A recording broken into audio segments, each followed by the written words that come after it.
বিপদ থেকে আমি আল্লাহ বাঁচিয়ে দেব। কেন জানো নবী পয়গম্বর, ও নবী নূহ আলাইহিস সালাম, তুমিও তৈরি হতে না। अगर मोहम्मद ना होते तो कुछ भी ना होता, अगर मोहम्मद ना होते तो कुछ भी ना होता, मोहम्मद हुआ तो हुआ सारे जहां, सारे जहां। एक तो जोरे बोलूं ना सुभान अल्लाह।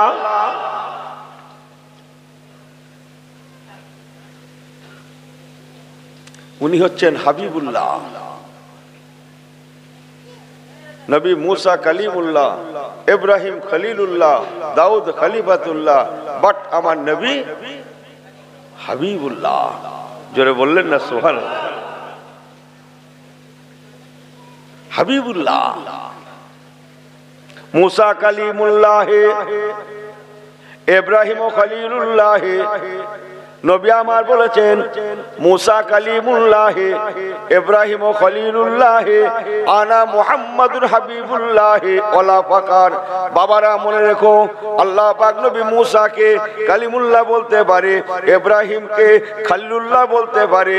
আমি অহংকার করছি না, আল্লাহ পাক আমি রাসূলুল্লাহকে হাবিবুল্লাহ বলে ডেকেছেন।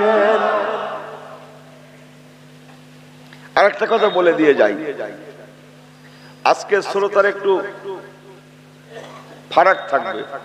এই জায়গায় আসবে কারা আমি জানি, হ্যাঁ, যেহেতু মসজিদের বারান্দা তো একে তো বাবু যখন তখন নাকি লুঙ্গি খারাপ, কাপড় খারাপ, কত কি থাকে না। এই হাসতে তাহলে একটু বুঝতে পারতে হয় মনে হচ্ছে। একবার দরুদ শরীফ পড়েন তো, আল্লাহুম্মা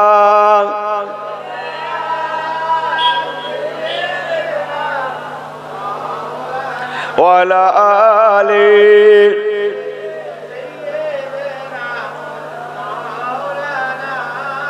আমার আল্লাহওয়ালা বাবাজিরা, 313 জন রসুলের মধ্যে 4 জন বিখ্যাত রসুল। লেকিন দেখুন, যত নবীদের নাম আপনি পড়বেন, কোন নবীর নামের পাশে কিন্তু রসুল লেখা নেই।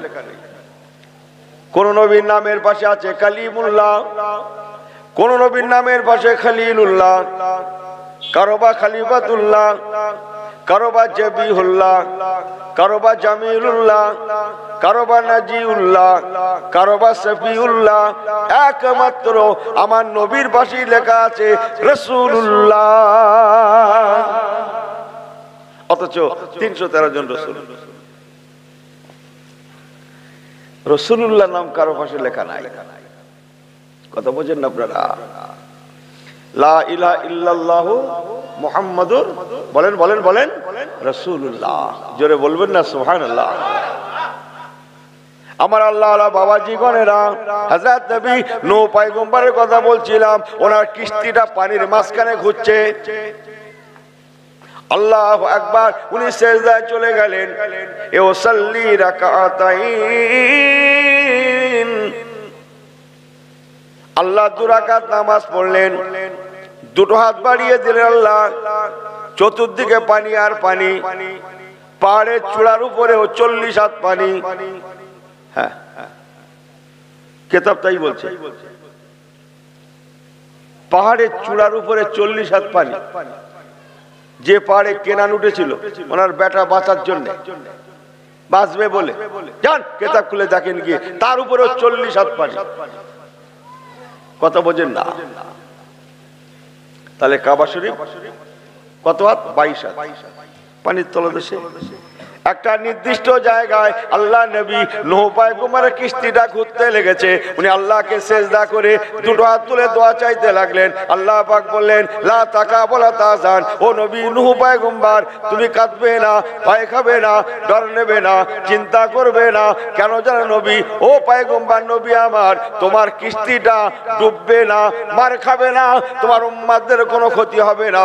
যে জায়গায় তোমার কিস্তিটা ঘুরতে লেগেছে ওই জায়গায় পানির তলদেশে আছে আমি আল্লাহ পাকের কাবা শরীফ। কাবা শরীফ হাজী সাহেবরা কাবা তওয়াফ করে নাকি? হাজী সাহেব বলেন না কিছু? 7 চক্করে হয় একটা পূর্ণাঙ্গ তওয়াফ আল্লাহর কাবা। বাবু যতটা সহজ মনে করছেন ততটা সহজ না, অনেকটাই। যে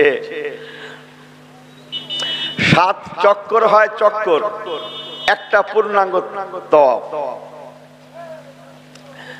আল্লাহ পাক বললেন, নবী নূহ পয়গম্বর, তোমার কিস্তিটা এখন কাবাকে তওয়াফ করতে লেগেছে, একটু দাঁড়িয়ে যাও, চিন্তা করবে না। 7 বার তোমার কিস্তিটা একই জায়গায় ঘুরবে, কেননা ওই জায়গায় পানির তলদেশে আছে আমার কাবা শরীফ। এখন কিস্তিটা আমার কাবাকে তওয়াফ করছে। জোরে বলো সুবহানাল্লাহ। আল্লাহ নবী নূহ পয়গম্বর কিস্তিটা পানির উপর থেকে আল্লাহ পাকের কাবাকে সেই দিন তওয়াফ করেছিলেন।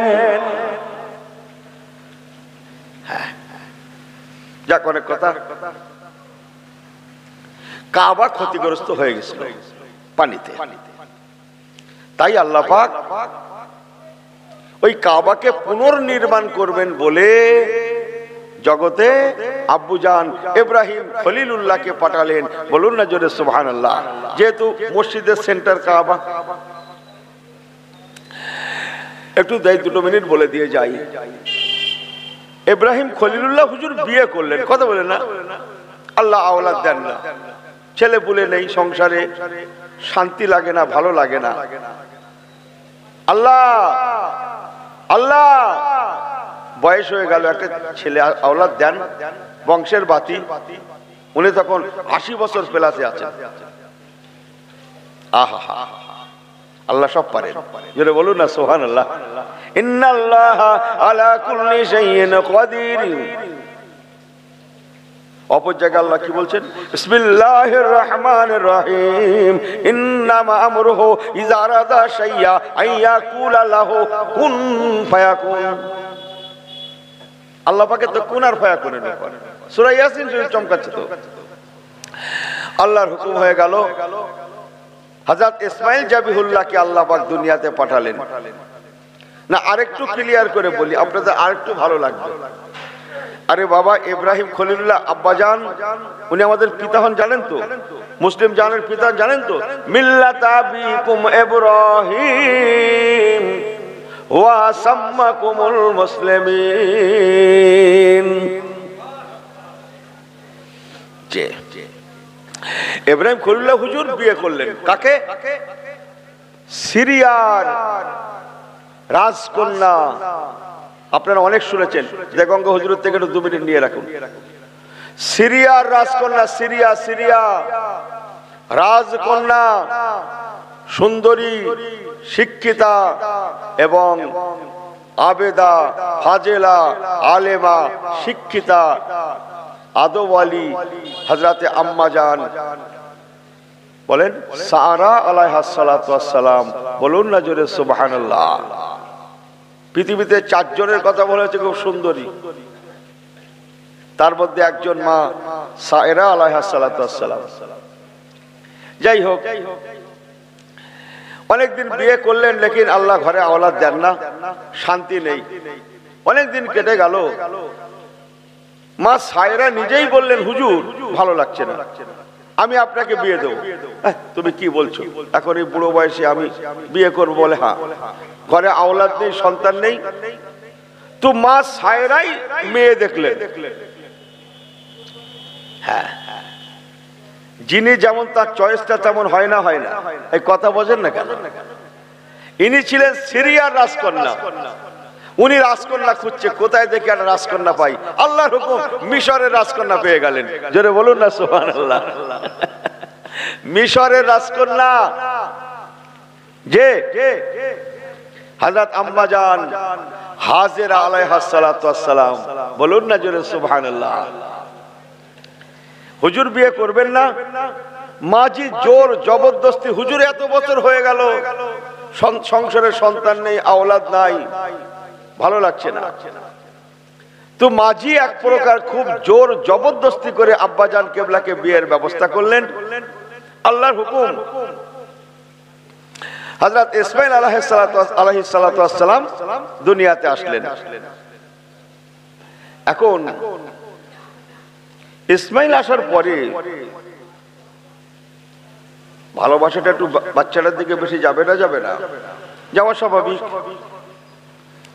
মা হযরতে সায়রা আলাইহিস সালাতু ওয়াস সালাম, যার এতদিন সন্তান হয়নি, আল্লাহ পাক তাকে একটা আওলাদ দিলেন। জোরে বলুন না সুবহানাল্লাহ। তেনার নাম হযরতে নবী ইসহাক আলাইহিস সালাতু ওয়াস সালাম। জোরে বলেন না সুবহানাল্লাহ। এখন আম্মা জান সায়রা একটু বেঁকে বসলেন যে হুজুর, সংসারে অশান্তি আসতে পারে, আপনি আপনার ছোট বিবি আর বাচ্চাকে নিয়ে আপনি হিজরত করুন। অনেক কথা, শেষ কথা, হিজরত করে আব্বাজান কেবলা বিবি বাচ্চাকে নিয়ে মক্কার কাবা শরীফের জমিনে চলে আসলেন। বলুন না জোরে সুবহানাল্লাহ। আমার মুসলমান ভাইয়ের আল্লাহওয়ালা করেরা, প্রথম যদি মা সায়রা কান্না সন্তান দেন, তাহলে মনে হয় কাবা শরীফ আসা হয় না। আল্লাহ পাকের মকর, মুসলমান মনে রাখুন, আল্লাহ পাকের কারিশমা। মা সায়রা আলাইহিস সালাতু ওয়াস সালাম উনি হিজরতের কথা যদি না বলেন, মনে হয় কাবা পুনর্নির্মাণ হয় না। হিজরতের কথা বললেন, তাই আব্বাজান কেবলা মা হাজেরাকে নিয়ে এবং হযরত ইসমাইল জাবিহুল্লাহকে নিয়ে হিজরত করে বর্তমান কাবার জমিনে চলে আসলেন। একবার কি জোরে বলা যাবে না সুবহানাল্লাহ? আমি বিস্তারিত বলবো না, আপনারা জানেন। হযরত ইসমাইল জাবিহুল্লাহ আলাইহিস সালাতু ওয়াস সালাম, তাহলে একটা পরীক্ষা ইব্রাহিম খলিলুল্লাহর হয়ে গেল। হিজরত করতে হবে এমন একটা দেশে যেখানে পানি নাই, যেখানে মানুষ নাই, যেখানে চতুর্দিকে পাহাড় আর পাহাড়, মরুভূমি আর মরুভূমি, এমন একটা দেশে বিবি বাচ্চাকে রেখে এসো। ইব্রাহিম খলিলুল্লাহ বললেন, ও রব্বুল আলামিন আল্লাহ, আপনি যাতে রাজি, আমি ইব্রাহিম তাতে রাজি। একটা পরীক্ষায় পাশ হয়ে গেলেন। দ্বিতীয় পরীক্ষা, ইসমাইল জাবিহুল্লাহ হুজুর 13 বছর বয়সে পৌঁছে গেলেন। যে ইন্নী আরা ফিল মানামি আন্নী আযবাহুকু। অনেকদিন এসব কথাগুলো আমার মনে আসে না, জবানে আসেনি, অনেকদিন পরে দুটো কথা বলছি, অনেক কদিন পরে।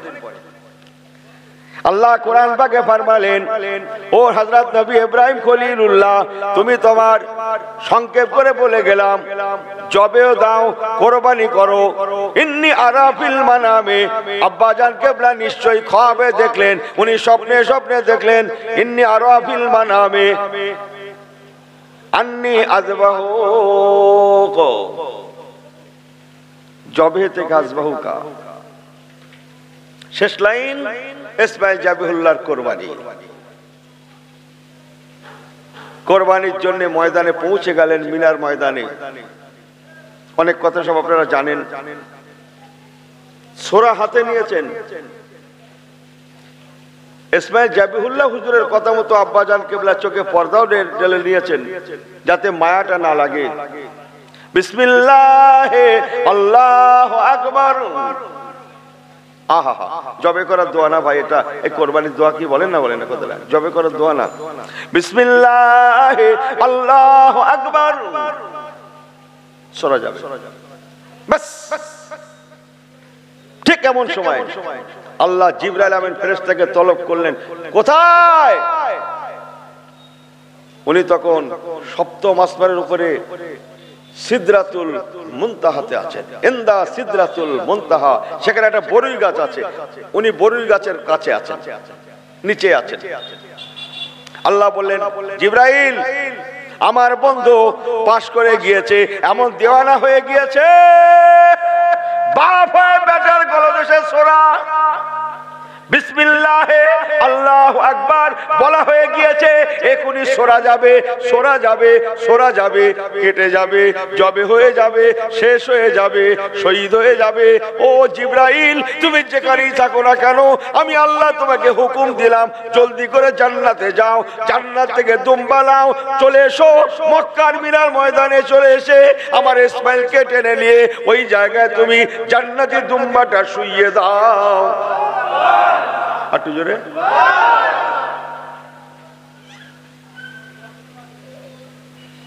আমার ইসমাইলের যেন কোরবানি না হয়, শরীরটা যেন গলদেশটা যেন কাটা না যায়। আমি অটোমেটিক কোরবানি কবুল করে নিয়েছি। এর দ্বারা প্রমাণ কি বলুন তো? আপনি নামাজ পড়ছেন, কি মেজাজে নামাজে যাচ্ছেন আল্লাহ দেখেন। তাড়াহুড়ো করছেন নামাজটা পড়বেন বলে, দেরি হয়ে গেছে। আল্লাহ এটাকে দেখেন আর খুব হাসেন, খুব খুশি হন। জোরে বলেন না সুবহানাল্লাহ। খুব খুশি হন। ও ফেরেশতারা দেখো দেখো দেখো দেখো, মাঠ থেকে ফিরতে দেরি হয়ে গেছে, বাজার থেকে ফিরতে দেরি হয়ে গেছে, তাড়াহুড়া করছে, দেখো দেখো আমাকে একটু সেজদা করবে বলে, দেখো দেখো দেখো। ওরা আমাকে দেখেনি কিন্তু, এই যারা ছুটছে আমার ঘরে যাবে, জুমা পড়বে, নামাজ পড়বে, ওরা কিন্তু আমাকে কোনোদিন দেখেনি। জোরে বলেন না সুবহানাল্লাহ। তোমাদের দেখেনি, জান্নাতও দেখেনি, জাহান্নামও দেখেনি, শুধু আমাকে ভালোবেসেছে। শুধু আমাকে ভালোবেসেছে, তাতি দেখো ছটফট করছে, ছটফট করছে একটু সেজদা করবে বলে। ও ফেরেশতারা বলো দেখিনি, ওরা যদি এত করতে পারে, আমি আল্লাহ রহমান রহিম কি ওদের ক্ষমা করতে পারি না? যেটা বলে না সুবহানাল্লাহ। যাও তোমরা সাক্ষ্য থাকো, আজকে যারা ছুটে ছুটে ছুটে ছুটে আল মসজিদ বাইতুল্লাহ, আমার ঘর মসজিদে এসে আমি আল্লাহ আমাকে সেজদা দিল, রুকু করলো, রুকু দিল, সেজদা দিল, আমি আল্লাহ খুশি হয়ে গিয়ে ওদের ঘরে ক্ষমা করে দিলাম। জোরে বলে সুবহানাল্লাহ। আর একটু জোরে বলে সুবহানাল্লাহ। আমার আল্লাহ বাবাজিরা ভালো করে শুনেলেন, হযরত জিবরাইল আমিন ফেরেশতা একটু সময় নিয়ে বসেন, ইনশাআল্লাহ সব আজ মিলে যাবে। যে কথাটা বলছি আবার ওখানে এক্ষুনি 2 মিনিটে চলে আসবে। কোন নবীর কাছে দুনিয়াতে এসেছিলেন 50 বার, কোন নবীর কাছে 100 বার, কোন নবীর কাছে 10 বার, 20 বার, কারো 50 বার, কারো 100 বার, কারো 400 বার। কোন নবীর কাছে এসেছিলেন মোট 400 বার। তিনি নবী মুসা কালিমুল্লাহ। ওর থেকে বেশি আর কোন নবীর কাছে জিবরাইল আমিন ফেরেশতা কোনদিন আসেননি। লেকিন ইয়াদ রাখনা মুসলমান, আমার আপনার নবী ওমা আরসালনাকা ইল্লা রাহমাতাল লিল আলামিন, এমন একজন নবী হাবিবুল্লাহ জিবরাইল আমিন ফেরেশতা আমার হুজুরের কাছে এসেছিলেন। 1-বার নয়, 1-শতবার নয়, 1-1000 বার নয়, 9 করে 24,000 বার। আটু জোরে 24,000 বার জিবরাইল আমিন ফেরেশতা আমার রাসূলুল্লাহর কাছে এসেছিলেন। আল্লাহ নবী বলেছিলেন, ভাই জিবরাইল আমিন আপনি 1000 বার দুনিয়ায় এসেছেন, একবার কি বলবেন সব থেকে বেশি দ্রুত গতিতে দুনিয়াতে কয়বার এসেছেন? উনি বলেছিলেন সালাসা মর্তবা, 3 বার।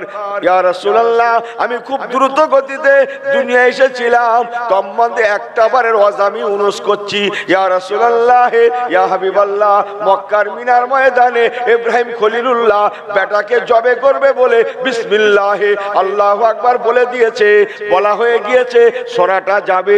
ঠিক সেই সময় আল্লাহ আমাকে তলব করে বললেন কোথায়? হুজুর আপনি তো চোখে দেখেছেন মেরাজে গিয়ে, আমি তখন ইনদা সিদরাতুল মুনতাহা, আমি তখন সিদরাতুল মুনতাহায় আছি। আল্লাহ আমাকে অর্ডার করলেন যেখানেই থাকো জান্নাতে যাও, দুম্বা লাও, মক্কার মিনার ময়দানে চলে এসে আমার ইসমাইলকে টেনে নিয়ে জান্নাতি দুম্বাটা সরিয়ে দাও, শুইয়ে দাও। ও জিবরাইল আমিন খবরদার মনে রেখো, যদি আমার ইসমাইলের কোরবানি হয়ে যায়, জবে হয়ে যায়, শহীদ হয়ে যায়, আমার দপ্তর থেকে তোমার নামটা কাটা যাবে ফেরেশতা, আমার দপ্তর থেকে তোমার নামটা কাটা যাবে, তোমার নামটা কাটা যাবে। খবরদার আমার ইসমাইল যেন কোরবানি না হয়, কি বলে জবে হয়ে না যায়, যদি শহীদ হয়ে যায়, মনে রেখো 1000 বছর পরে ওই কি বলে অনন্তপুর গ্রাম, পোলের হাট, দেগঙ্গা পৃথিবীর উম্মতে মুহাম্মাদীদের কলিজা ফেটে যাবে, কপাল ফেটে যাবে, কষ্ট হয়ে যাবে, রাহমাতুল লিল আলামিনের যাওয়া ব্যাঘাত ঘটে যাবে। কেন জানো? জিবরাইল এই ইসমাইলের বংশে আমি আল্লাহ অদূর ভবিষ্যতে ওমা আরসালনাকা ইল্লা রাহমাতাল লিল আলামিনকে পাঠাবো।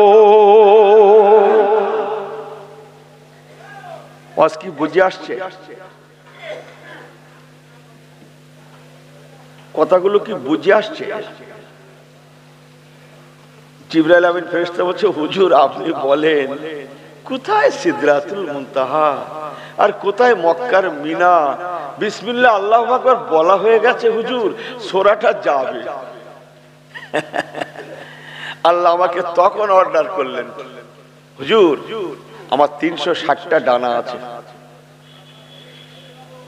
একটা ডানা দুটো ডানা হালকা ভাবে আলতো ভাবে টানলে 10,000 বছরের রাস্তা চলে যায়। জোরে বলুন না সুবহানাল্লাহ। হুজুর আমি টোটাল ডানাটাকে এমন টান দিয়েছিলাম, কসম আল্লাহর, আমার বডি, আমার প্রত্যেকটা পশমের গোড়া দিয়ে পসিনা পসিনা ঘাম বার হয়ে গেছিল।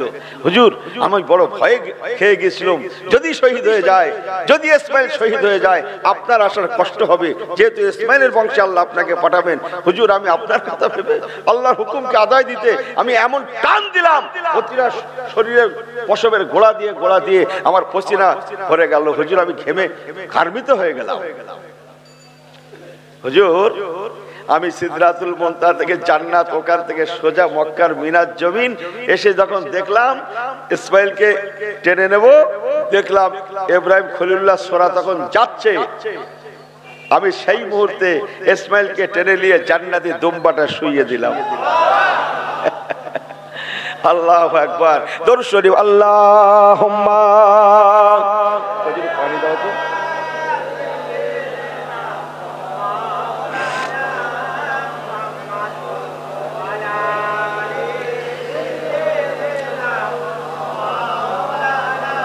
কালমা লা ইলাহা ইল্লাল্লাহ, লা ইলাহা ইল্লাল্লাহ, এ হাসবি রাব্বি জাল্লুল্লাহ, নূর মুহাম্মদ সাল্লাল্লাহু লা ইলাহা ইল্লাল্লাহ, লা ইলাহা ইল্লাল্লাহ, বাহরে तौबा का मुझको कोई गम नहीं, मुझको अल्लाह की कोई जरूरत नहीं, बाहरे तौबा का मुझको कोई गम नहीं, मुझको अल्लाह की कोई जरूरत नहीं, मेरी कश्ती का हाफिज खुदा है खुदा, मेरी कश्ती का हाफिज खुदा है खुदा, वो कमली वाले सफीने में मौजूद है। अल्लाहुम्मा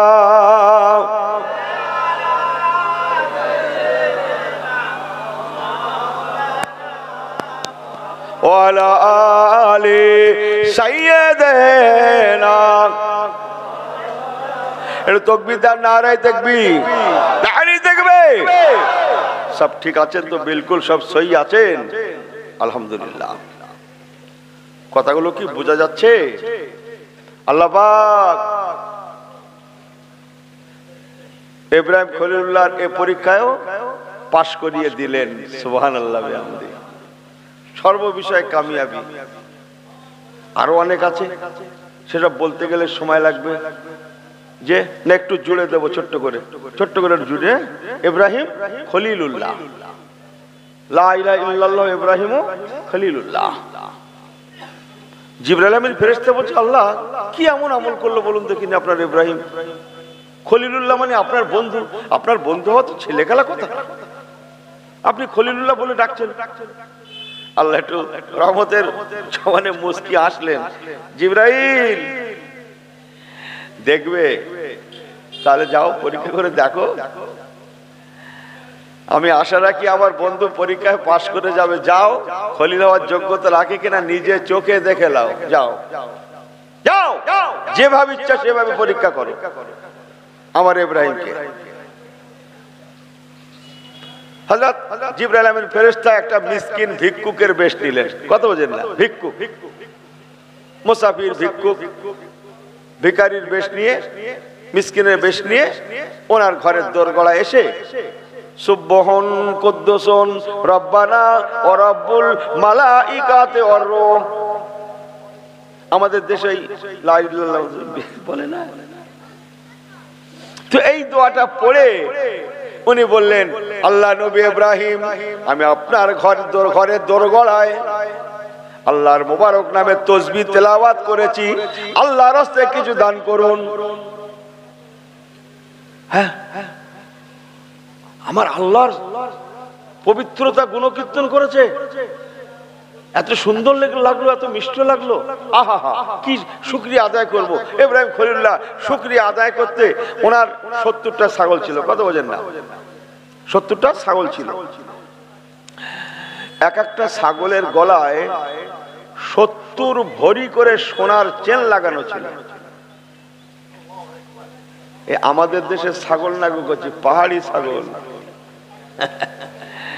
ওসব জান্নাতি ছাগল। সে একদিন হবে, অন্যদিন বলবো। আল্লাহ জান্নাত থেকে পাঠিয়েছিলেন, উট দিয়েছিলেন, গরু দিয়েছিলেন, দুম্বা দিয়েছিলেন। আস্তাগফিরুল্লাহ, আমি ছাগল বলে ফেললাম, দুম্বা হবে কথাটা। দুম্বা ছিল 70টা, পাহাড়ি দুম্বা। 70 ভরি করে সোনার চেন গলায় লাগানো ছিল, শখ করে লাগিয়েছিলেন। ও সোনাও আল্লাহ দিয়েছিলেন। সে একদিন বলবো ভাই, ওই নমরুদের সঙ্গে পাল্লা দিতে গিয়ে। কথা বোঝেন না? হ্যাঁ, ইয়ার কি।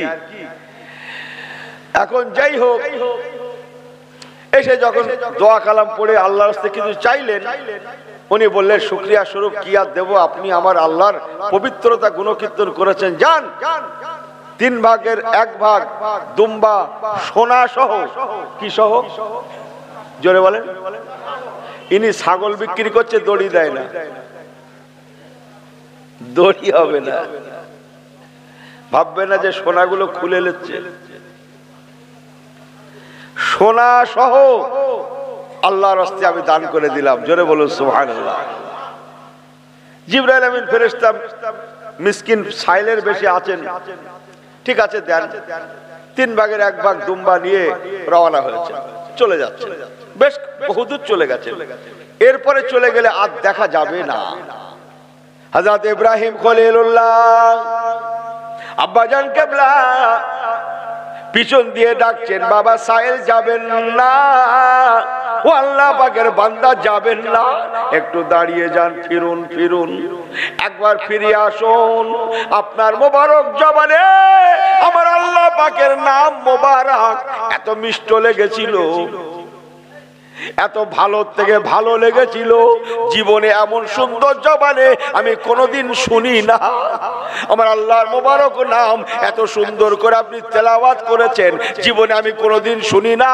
ও আল্লাহ, সাইল বান্দা চলে যাবেন না, যাওয়ার পথে বিদায় বেলা একবার ফিরে এসে আমার ঘরের দোরগোড়ায় আর একটা বার দোয়াটা তেলাওয়াত করুন।